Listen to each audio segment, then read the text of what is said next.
Hi guys, my name is Sahil and welcome back to learn with Sahil. आज की class में हम लोग टेंसेस के बारे में पढ़ेंगे।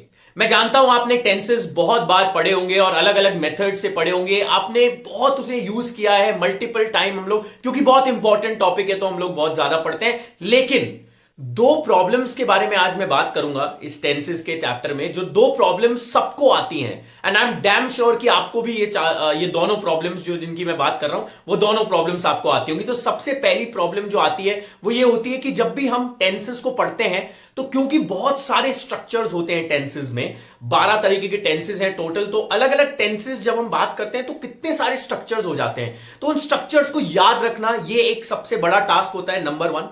और नंबर 2 टास्क क्या होता है कि जब हम उन्हें यूज करते हैं तो बोलते वक्त क्या होता है कि हम लोग सही समय पे सही स्ट्रक्चर नहीं लगा पाते हैं। तो ये दोनों प्रॉब्लम्स को सॉल्व करने के लिए जो मैंने आज टेंसेस का पूरा लेक्चर आपके लिए बनाया है, इस टेंसेस के लेक्चर में आपको टोटल दोनों प्रॉब्लम्स का सॉल्यूशन मैं प्रोवाइड करूंगा। और हम लोग एक इस तरह से एक अप्रोच की तरफ चलेंगे जिससे हमें चीजें याद भी रहें, स्ट्रक्चर याद भी रहे और दूसरा हम उन्हें यूज भी कर पाए। तो दोनों अप्रोचेस फॉलो करेंगे। शुरू करेंगे टेंसेस के चैप्टर को।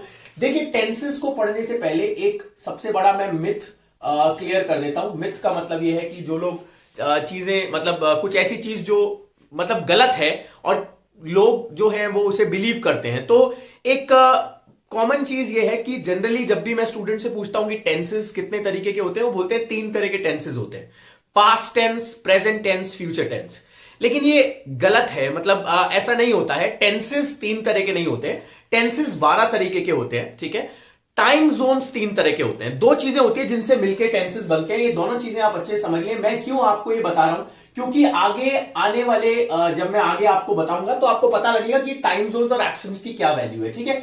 टाइम जोन्स की अगर हम बात करें तो 3 तरह के टाइम जोन्स होते हैं। पहला होता है पास्ट, दूसरा होता है प्रेजेंट और तीसरा होता है फ्यूचर।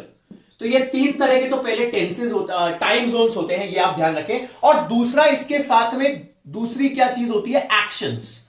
ये जो टाइम जोन्स और एक्शंस हैं ये मिलके टेंसेस बनाते हैं। मैं अभी आपको एक एक करके बताऊंगा। एक्शन जो है वो 4 तरीके के होते हैं। पहला एक्शन जो है वो आप कह सकते हैं सिंपल एक्शन। ठीक है। इसे हम पॉइंट एक्शन भी बोल सकते हैं। तो मैं आगे आपको बताऊंगा कैसे यूज करना है। सेकंड जो है वो है कॉन्टिन्यूअस एक्शन।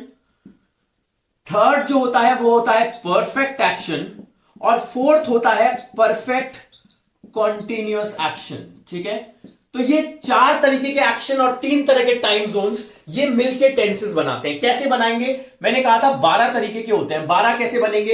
ये 3 है, ये 4 है, इनको मल्टीप्लाई करेंगे तो 12 बन जाएंगे। मल्टीप्लीकेशन का मतलब ये है कि ये सब एक दूसरे के साथ पेयर होंगे। पास्ट भी इसके साथ जाएगा, पास्ट कॉन्टिन्यूअस के साथ भी जाएगा, पास्ट परफेक्ट के साथ भी जाएगा, पास्ट परफेक्ट कॉन्टिन्यूअस के साथ भी जाएगा। ऐसे प्रेजेंट भी चारों के साथ जाएगा।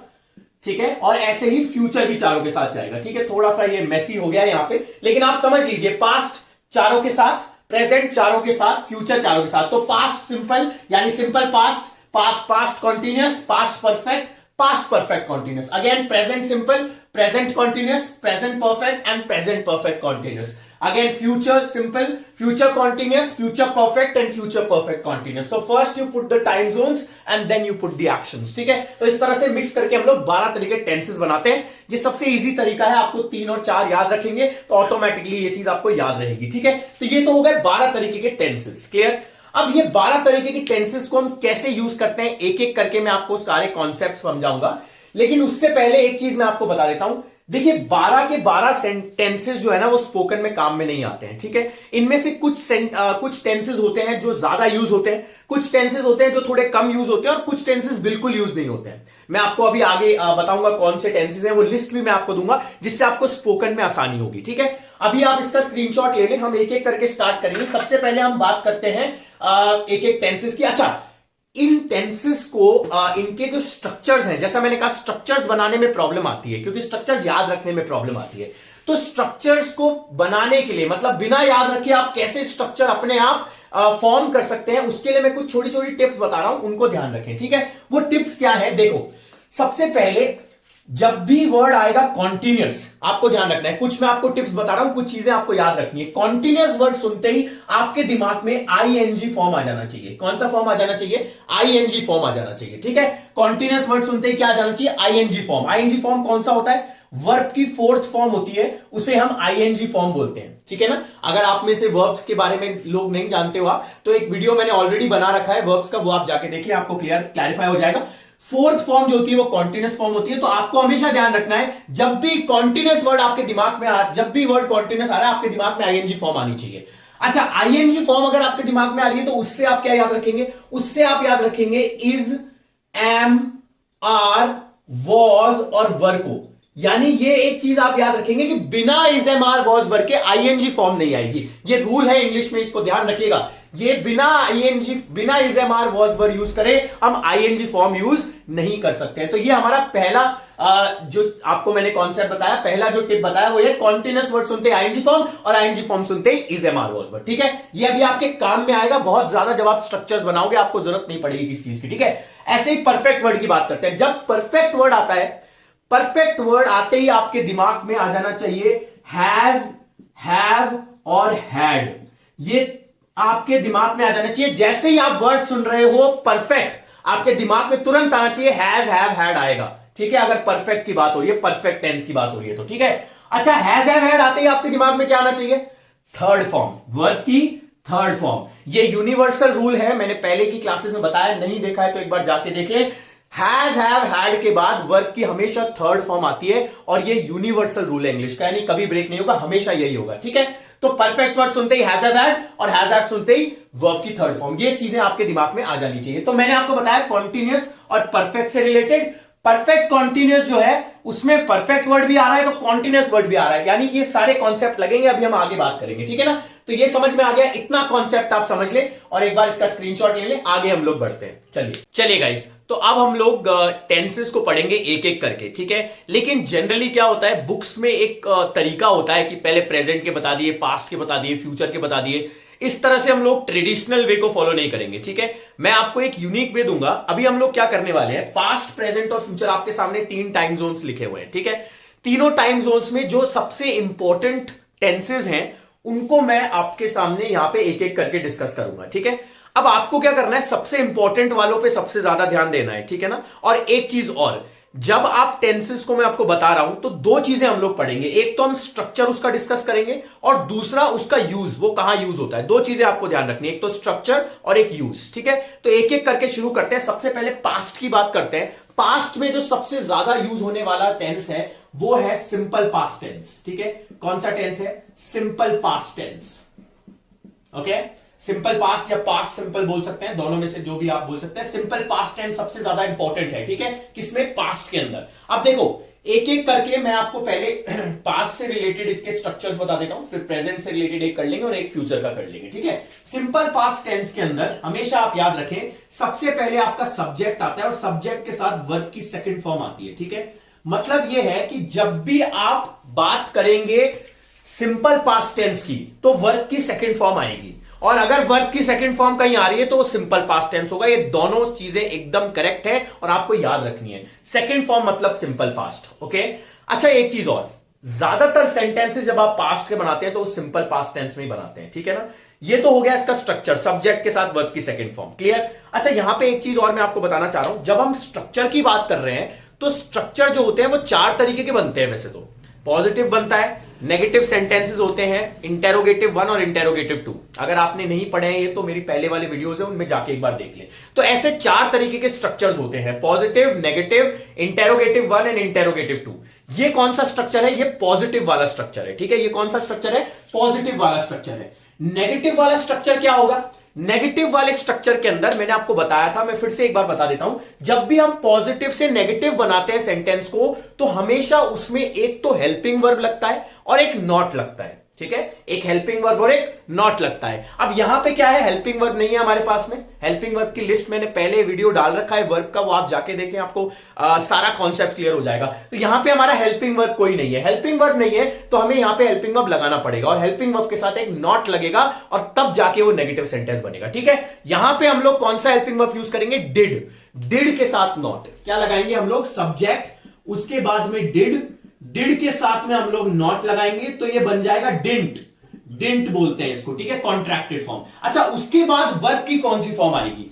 उसके बाद वर्ब की हमेशा फर्स्ट फॉर्म आएगी। ये आप ध्यान रखें, जब भी आप डू डज डिड लगाते हैं तो उसके बाद वर्ब की हमेशा फर्स्ट फॉर्म आती है। ठीक है, तो यहां पे आपको क्या याद रखना है, डिड नॉट के बाद में सेकंड फर्स्ट फॉर्म आएगी, सेकंड फॉर्म नहीं आएगी। जनरली क्या होता है, स्टूडेंट्स क्या करते हैं यहां पे सेकंड फॉर्म, क्योंकि देखो सेकंड फॉर्म नहीं लगनी है, फर्स्ट फॉर्म लगनी है। ठीक है, क्यों मैं बोल रहा हूं, देखो जनरली क्या होता है, सेकंड फॉर्म जब हम लगा, पास्ट से रिलेटेड हमें सेकंड फॉर्म याद रह जाती है, तो हम डिड नॉट के साथ भी सेकंड फॉर्म लगा देते हैं। ये ध्यान रखना, ठीक है। तो आपको यहां पे ये चीज ध्यान रखनी है और नेगेटिव बनाते वक्त डिड नॉट के साथ फर्स्ट फॉर्म लगानी है। क्लियर? तो ये हो गया आपका पॉजिटिव और ये हो गया नेगेटिव सेंटेंस। अब इंटेरोगेटिव कैसे बनता है, इंटेरोगेटिव में कुछ नहीं करना, हेल्पिंग वर्ब को सब्जेक्ट के आगे ले आओ तो वो इंटेरोगेटिव बन जाएगा, यानी क्वेश्चन वाला बन जाएगा। सिंपल रूल है, हेल्पिंग वर्ब को आगे ले आओ, नॉट तो लगेगा नहीं, क्या हो जाएगा, डिड के बाद डिड आ जाएगा आगे, हेल्पिंग वर्ब सब्जेक्ट के आगे आ गया, उसके बाद सब्जेक्ट आ गया और उसके बाद वर्ब की फर्स्ट फॉर्म आ गई। ठीक है, एक एग्जांपल ले लेंगे इसका, जिससे आपके क्या होगा, जैसे ये देखो मैंने आपको सिग्नल साइन बना दिया, पॉजिटिव नेगेटिव और क्वेश्चन वाले सेंटेंसेस। ठीक है, अच्छा अब यहां पे आपको क्या ध्यान रखना है, एक सेंटेंस में बता देता हूं, जैसे कोई भी काम, ये तो हो गया इसका स्ट्रक्चर। यूज क्या होगा, यूज ये होगा कि कोई भी काम जो पास्ट में खत्म हो गया किसी भी पॉइंट पे, आप उसमें सिंपल पास्ट टेंस का यूज करेंगे। पास्ट में कोई भी काम खत्म हो गया किसी पॉइंट पे, ठीक है, वहां पे आप सिंपल पास्ट का यूज करेंगे।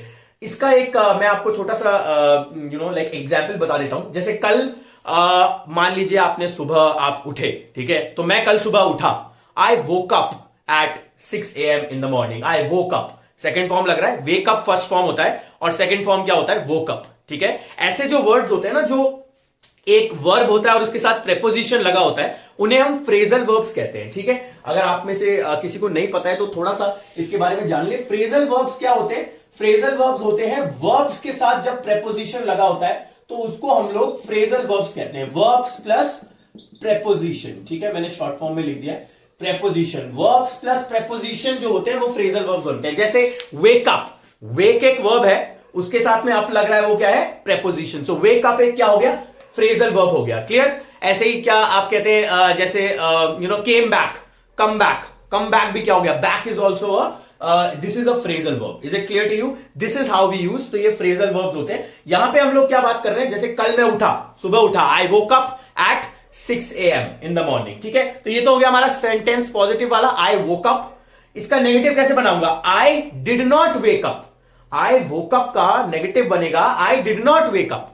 क्यों बनेगा, क्योंकि मैंने आपको क्या कहा, सब्जेक्ट के बाद डिड लगेगा, डिड के बाद वर्ब की फर्स्ट फॉर्म लगेगी, I did not wake up. ठीक है, और क्या मैं उठा, डिड आई वेक अप, सबसे पहले आ जाएगा डिड, उसके बाद हमारा सब्जेक्ट, उसके बाद वर्ब की फर्स्ट फॉर्म। ठीक है, तो ये हो गया सिंपल पास्ट, जो आपका सबसे इजी सेंटेंस है, जो आपको याद रखना है। सिंपल पास्ट सेंटेंस जो सबसे ज्यादा यूज होने वाला टेंस है पास्ट के अंदर, वो सिंपल पास्ट होता है। ठीक है, तो ये हम लोगों ने पहला पढ़ लिया है। अब आ जाते हैं प्रेजेंट के ऊपर, एक प्रेजेंट का पढ़ लेते हैं। अच्छा, यहां पे यूज मैंने आपको बता दिया है, यूज मेरे हिसाब से आप एक डायग्राम के थ्रू यूज समझ लो। डायग्राम ये होगा कि जैसे ये लाइन है, ये पूरा एक टाइमलाइन है, ये प्रेजेंट को शो कर रहा है, ये पास्ट को शो कर रहा है, यहां से यहां तक पूरा का पूरा, और ये है जो फ्यूचर को शो कर रहा है। ठीक है, तो इस केस के अंदर कोई भी काम पॉइंट पे अगर पास्ट में खत्म हो गया है, किसी भी पॉइंट पे, यहां खत्म हुआ, यहां कहीं पे भी खत्म हुआ, तो उसको हम क्या बोलेंगे, सिंपल पास्ट टेंस। ठीक है, तो ये हो गया हमारा सिंपल पास्ट का पूरा एक्सप्लेनेशन, जिसे आप याद रखेंगे। तो अब हम पढ़ते हैं प्रेजेंट, प्रेजेंट टाइम का सबसे important tense.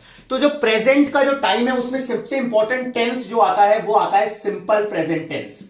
Simple present tense जो है वो सबसे इंपॉर्टेंट आपका टेंस है प्रेजेंट के अंदर। अब देखो, ये इंपॉर्टेंट प्रेजेंट के अंदर भी है, और हम लोग जब स्पोकन इंग्लिश की बात करते हैं ना, तो ये जो टेंस होता है ये सबसे ज्यादा प्रॉब्लम क्रिएट करता है, क्योंकि इसके यूजेस हैं, जैसे हम यूनिवर्सल ट्रूथ और ये सब, लेकिन स्पोकन के अंदर इसको एक डिफरेंट अप्रोच से हम लोग पढ़ेंगे। मैं आपको इसके कुछ यूजेस बताऊंगा जो बहुत प्रैक्टिकल यूजेस होंगे। ठीक है, तो उनको ध्यान से समझिए। पहले सिंपल प्रेजेंट टेंस के स्ट्रक्चर की बात कर लेते हैं।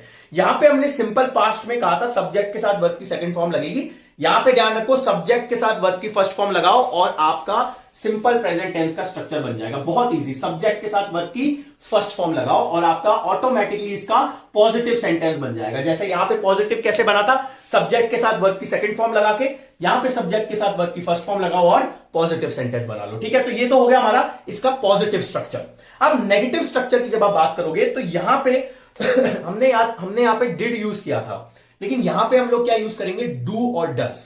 डिड के साथ में कौन सा पेयर होता है, डू और डस का पेयर होता है। तो हम लोग यहां पे कौन सा यूज करेंगे, डू और डस यूज करेंगे जब हम इसका नेगेटिव बनाएंगे तो क्या बनेगा, सब्जेक्ट के साथ में डू और डज लगा दो, उसके बाद में नॉट लगा दो नेगेटिव बनाने के लिए, और उसके बाद में वर्ब की फर्स्ट फॉर्म लगा दो। मैंने आपको कहा था कि डू डज डिड के बाद वर्ब की कौन सी फॉर्म आती है, फर्स्ट फॉर्म आती है। तो आपको ये ध्यान रखना है कि वर्ब के कौन सी फॉर्म आएगी, फर्स्ट फॉर्म आएगी डू डज और डिड के बाद में। ठीक है, तो ये तो हो गया हमारा नेगेटिव सेंटेंस, ये नेगेटिव सेंटेंस हो गया। इंटेरोगेटिव बनाना है, सवाल वाला, तो कुछ नहीं करना, डू डज को इसके आगे ले आओ, किसके आगे ले आओ, सब्जेक्ट के आगे ले आओ। अच्छा, डू और डज में से एक चीज ध्यान रखना, डू जो है वो हमेशा प्लूरल के लिए यूज होता है और डज जो है वो सिंगुलर के लिए यूज होता है। डू जो होता है वो किसके लिए यूज होता है, प्लूरल के लिए, और डज जो होता है वो सिंगुलर के लिए यूज होता है। ये चीज का आपको ध्यान रखना है। क्लियर, आई के साथ डू यूज होता है, ये भी ध्यान रखना। ठीक है, आई और यू के साथ डू यूज होता है। अब यहां पे जैसा मैंने कहा कि अगर आपको क्वेश्चन बनाना है तो डू और डज को सब्जेक्ट के आगे ले आओ और ऑटोमेटिकली आपका सेंटेंस बन जाएगा। तो कैसे बनेगा, डू और डज आगे आ जाएंगे और डू और डज के बाद में सब्जेक्ट आएगा, सब्जेक्ट के बाद में वर्ब की फर्स्ट फॉर्म आएगी और ये हमारा क्वेश्चन वाला सेंटेंस बन जाएगा जब हम बात कर रहे हैं सिंपल प्रेजेंट टेंस की। ठीक है, अच्छा यहां पे सिंपल प्रेजेंट टेंस में इसका भी एक एग्जांपल मैं ले लेता हूं। जैसे मैंने कहा मैं रोज सुबह उठता हूं, सुबह 6 बजे। मैंने यहां पे कहा था मैं कल उठा, यहां पे मैंने क्या कहा था, कल उठा, आई वोक अप। यहां पे सेंटेंस में क्या बोल रहा हूं, आई वेक अप, फर्स्ट फॉर्म लगानी है ना मुझे, तो मैं क्या सेंटेंस बोलूंगा, आई वेक अप, मैं उठता हूं, आई wake up at 6 AM in the morning, मैं 6 बजे सुबह उठता हूं। ठीक है, ये हो गया पॉजिटिव। मैं नहीं उठता, I do not wake up at 6 AM in the morning। ठीक है, तो ये मैं नहीं उठता। और क्या मैं उठता हूं, इंटेरोगेटिव कैसे बनाओगे, do I wake up at 6 AM in the morning। ठीक है, आप इसकी सेंटेंसेस को थोड़ा प्रैक्टिस कर लें। देखिए मैं आपको ये मानता हूं सेंटेंसेस प्रैक्टिस करने से ज्यादा इंपॉर्टेंट होगा कि आप प्रैक्टिकल एप्लीकेशंस यूज करें इनका। ठीक है, सेंटेंस तो आप 5-5 बना लीजिए, कोई प्रॉब्लम नहीं है, लेकिन मेरा मानना यह है कि टेक्निक्स को फॉलो करके प्रैक्टिस करिए उसको। ठीक है, मैं छोटी छोटी चीजें आपको अभी बताऊंगा, उनका आप ध्यान रखिए। ठीक है, तो ये हो गया हमारा सिंपल प्रेजेंट टेंस। अब आ जाते हैं इसके सबसे इंपॉर्टेंट चीज के ऊपर, वो है हमारा इसका यूज। ठीक है, आप देखो यूज जो है ना बच्चे, वो बहुत ध्यान से आपको समझना है, क्योंकि सिंपल प्रेजेंट टेंस का यूज ही है जो कंफ्यूज करता है। सिंपल प्रेजेंट टेंस में हमें एक चीज ध्यान रखनी है, सिंपल प्रेजेंट टेंस के अंदर आपको एक बात हमेशा, सिंपल प्रेजेंट टेंस का एक रूल सबसे पहला यूज होता है हैबिट्स बताने के लिए। हैबिट्स, अब देखो हैबिट जो होती है ना वो अलग अलग हो सकती है, डेली हैबिट हो सकती है, वीकली हैबिट हो सकती है, मंथली हैबिट हो सकती है, या फिर ईयरली हैबिट हो सकती है ना। इतनी सारी हैबिट्स हो सकती है, ऐसा नहीं है कि हैबिट आपकी डेली होती है। तो हैबिट्स आपकी कौन कौन सी हो सकती है, आपकी डेली हो सकती है, मैंने कहा वीकली हैबिट्स हो सकती है, उसके साथ में मंथली हैबिट्स हो सकती है, ईयरली हैबिट्स हो सकती है। ठीक है, क्या होगा ईयरली हैबिट, क्या जैसे डेली हैबिट तो रोज जो करते हो, ईयरली हैबिट का मतलब साल में एक बार, जैसे बर्थडे मनाते हो ना साल में एक बार, तो साल में एक बार जब आप बर्थडे मनाते हो उसे हम ईयरली हैबिट कहेंगे और वो हमारा इसके अंदर आएगा ईयरली हैबिट्स के अंदर। समझ में आ रहा है, तो हैबिट्स जितने भी तरह की होती है वो आप हमेशा सिंपल प्रेजेंट टेंस में बोलोगे। ठीक है, इसके लिए मैं आपको अभी एक टेक्निक बता दूंगा, एक एक्टिविटी बता दूंगा जो घर पे आप कर सकते हैं, तो आपको इसको इजी होगा इनको इस तरह के सेंटेंसेस को प्रैक्टिस करना। ठीक है, अच्छा हैबिट्स में हमने बात करी। अब हैबिट्स के अंदर जैसे ऐसा सेंस आता है कि जैसे मैं रोज सुबह 6 बजे उठता हूं, मैंने कहा आई वेक अप एट 6 AM। ठीक है, मैं रोज सुबह जिम जाता हूं, I go to the gym,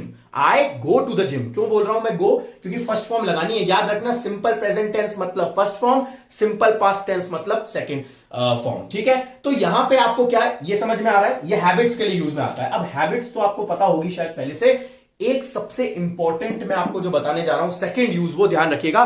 second use है जनरल थिंग्स का। जनरल थिंग्स का, जनरल थिंग्स का मतलब क्या होता है, जनरल थिंग्स भी कहीं ना कहीं हैबिट से जुड़ी हुई चीज है। इसको थोड़ा समझने की कोशिश करो और अच्छे से इसको अपने दिमाग में डालने की कोशिश करो कि इसका सेकंड यूज जो है वो बहुत इंपॉर्टेंट है। कुछ चीजें होती है जो जनरल बातें होती हैं, जैसे मैंने कहा कि यार जब भी मतलब मैंने कहा कि हम इंडिया में जो हम लोग रहते हैं, हम अपने पेरेंट्स के साथ रहते हैं। तो इसमें क्या बात है, ये जनरल बात है ना कि हम अपने पेरेंट्स के साथ रहते हैं, और ऐसी बात के लिए भी हम लोग सिंपल प्रेजेंट टेंस का यूज करते हैं। ठीक है, यहां पे सेंस क्या आता है, रहते हैं, करते हैं, खाते हैं, पढ़ते हैं, तो इस तरह का जो है वाला सेंस आता है, उस सेंस के अंदर हम हमेशा सिंपल प्रेजेंट टेंस का यूज करते हैं, ये ध्यान रखना। ठीक है, तो सिंपल प्रेजेंट टेंस का यूज, जैसे मैंने कहा कि यार जब भी हम अपनी नानी के घर जाते हैं, हम वहां पे बहुत मजे करते हैं। So whenever I go to my grandmother's place we enjoy a lot, और whenever we go to our grandmother's place, समझ में आ रहा है, आपने क्या फॉर्म लगाई, फर्स्ट फॉर्म लगाई, whenever we go, go कौन सी फॉर्म हो गई? फर्स्ट फॉर्म हो गई वर्ब की, ठीक है। तो इस तरह से आप जब भी करते हैं, होता है, रहते हैं, सोते हैं, खाते हैं, इस तरह का जो सेंस आता है ना, वो हमेशा फर्स्ट फॉर्म लगेगी और सिंपल प्रेजेंट टेंस लगेगा, ठीक है। ये आप ध्यान रखें। तो जैसे मैंने आपको कहा कि फॉर एग्जांपल जैसे आपने कहा इंडिया में हम लोग अपने पेरेंट्स के साथ रहते हैं, तो in India we live with our parents, we live with our parents, हम अपने पेरेंट्स के साथ रहते हैं। तो ये जनरल बात हो गई। तो इस जनरल चीजों के लिए भी हम लोग क्या बात करते हैं? इस तरह की हम लोग सिंपल प्रेजेंट टेंस को यूज करते हैं और ये स्ट्रक्चर यूज करते हैं, ठीक है। तो ये दो यूजेस हैं जो आपको ध्यान रखने हैं। इसके अलावा देखो यूनिवर्सल ट्रूथ भी होती है, लेकिन मैं मानता हूं कि स्पोकन के अंदर आप यूनिवर्सल ट्रूथ इतना नहीं बोलते हैं, ठीक है। तो हम लोग यूनिवर्सल ट्रूथ जो है वो होता है, मैं उसको डिनाई नहीं कर रहा हूं। ऐसा नहीं कि मैंने नहीं लिखा है तो इसका मतलब नहीं होता है, बट मैंने आपको क्या कहा, स्पोकन से रिलेटेड हम लोग को जो काम में आने वाली चीजें वो हम यहां पे डिस्कस करेंगे, ठीक है। तो हैबिट्स और जनरल थिंग्स, ये दो चीजें हो गई है। सिंपल प्रेजेंट के बारे में मैंने आपको बता दिया और सिंपल पास्ट के बारे में बता दिया, ठीक है। अब बात करते हैं सिंपल फ्यूचर के बारे में, यानी फ्यूचर का सबसे इंपॉर्टेंट जो टेंस है वो है सिंपल फ्यूचर टेंस, ठीक है। सबसे इंपॉर्टेंट कौन सा है? Simple future tense. Simple future tense का मतलब क्या है? देखो, सिंपल फ्यूचर टेंस बहुत आसान है। इसमें आपको बस एक चीज याद रखनी है, फ्यूचर मतलब विल और विल मतलब फ्यूचर, ठीक है।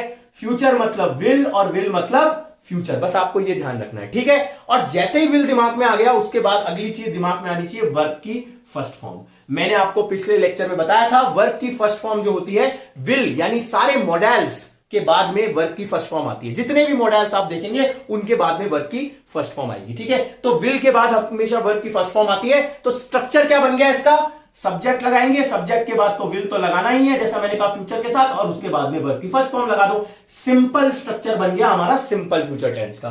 विल के बाद में वर्ब की फर्स्ट फॉर्म हमेशा क्या बना देगा? सिंपल फ्यूचर के टेंस को बना देगा। और ये बहुत आसान है, सबसे आसान यही है, इसमें कुछ नहीं करना। नेगेटिव बनाना है, जैसा मैंने कहा सब्जेक्ट के साथ में आपने विल लगाया, विल के साथ में नॉट लगा दिया, क्योंकि यहां पे तो हेल्पिंग वर्ब ऑलरेडी है ना। यहां पे हमने डू डज डिड का इस्तेमाल क्यों किया था? क्योंकि डू डज डिड हमारे पास हेल्पिंग वर्ब नहीं था, इसीलिए हमने डू डज डिड का यूज किया। लेकिन यहां पे हमारे पास हेल्पिंग वर्ब है, तो यहां पे हम लोग क्या करेंगे? विल लगा देंगे, विल के साथ में नॉट लगा दिया, नॉट के बाद में वर्ब की फर्स्ट फॉर्म लगा दी। यहां पे वर्ब भी चेंज नहीं करना, तो बहुत आसान है ये, ठीक है। ये हमारा हो गया नेगेटिव। इसका इंटेरोगेटिव कैसे बनाओगे? विल को आगे ले आओ, विल उसके बाद में सब्जेक्ट, सब्जेक्ट के बाद में वर्ब की फर्स्ट फॉर्म। ये हो गया हमारा फ्यूचर का सेंटेंस जो विल से रिलेटेड हो गया, ठीक है। अब यहां पे आपको क्या रखना है, एक एग्जांपल मैं आपको बता देता हूं। जैसे पास्ट में कोई भी काम खत्म हो गया किसी भी पॉइंट पे, ऐसे फ्यूचर में कोई काम अगर होगा किसी भी पॉइंट पे, तो उसे हम सिंपल फ्यूचर टेंस में बोलेंगे, ठीक है। यानी इस जो डायग्राम हमने बनाया था पास्ट का, इसमें यहां पे डॉट्स आगे की तरफ बना दो कि फ्यूचर के अंदर अगर कोई भी काम होगा किसी भी पॉइंट पे, जैसे यहां पे पास्ट में हुआ था, यहां पे फ्यूचर में कोई काम होगा तो उसको हमेशा सिंपल फ्यूचर टेंस में ही लिखा जाएगा। समझ में आ रहा है? तो ये चीज आपको पहली चीज याद रखनी है। और दूसरा ये ध्यान रखना है, जैसा मैंने कहा विल के बिना फ्यूचर का सेंटेंस नहीं बनेगा। बहुत से स्टूडेंट्स ऐसे मैंने देखे हैं जो विल का यूज करते हैं बिना फ्यूचर के, ठीक है, प्रेजेंट में भी यूज कर देते हैं। बच्चे, मैंने आपको कहा बिना फ्यूचर के विल नहीं है और बिना विल के फ्यूचर नहीं है, यानी विल का सेंटेंस बनेगा तो फ्यूचर की बात हो रही होगी, और फ्यूचर की बात होगी तो हमेशा विल से रिलेटेड सेंटेंस बनेगा, ठीक है। ये आप हमेशा अपने दिमाग में रखें और इसको क्लैरिफाई रखें, ठीक है। तो ये तो हो गया हमारा सिंपल फ्यूचर। एक एग्जाम्पल ले लेता हूं मैं। जैसे मैंने कहा कि कल मैं मूवी देखने जाऊंगा, I will go for a movie tomorrow, okay. या फिर मैं कह रहा हूं कि कल मैं अपने दोस्त से मिलने जाऊंगा, I will meet my friend tomorrow. Will के बाद वर्ब की फर्स्ट फॉर्म लगाओ और सेंटेंस बन गया, ठीक है। I will meet my friend tomorrow. समझ में आ गया? तो ये हमारा सेंटेंस कौन सा हो गया? सिंपल फ्यूचर का सेंटेंस हो गया। इस तरह से आप नेगेटिव बना लो, कल मैं अपने फ्रेंड से नहीं मिलूंगा, I will not meet my friend, ये नेगेटिव हो गया। इंटेरोगेटिव क्या होगा? क्या मैं अपने दोस्त से मिलूंगा? Will I meet my friend, ये इंटेरोगेटिव हो गया, ठीक है।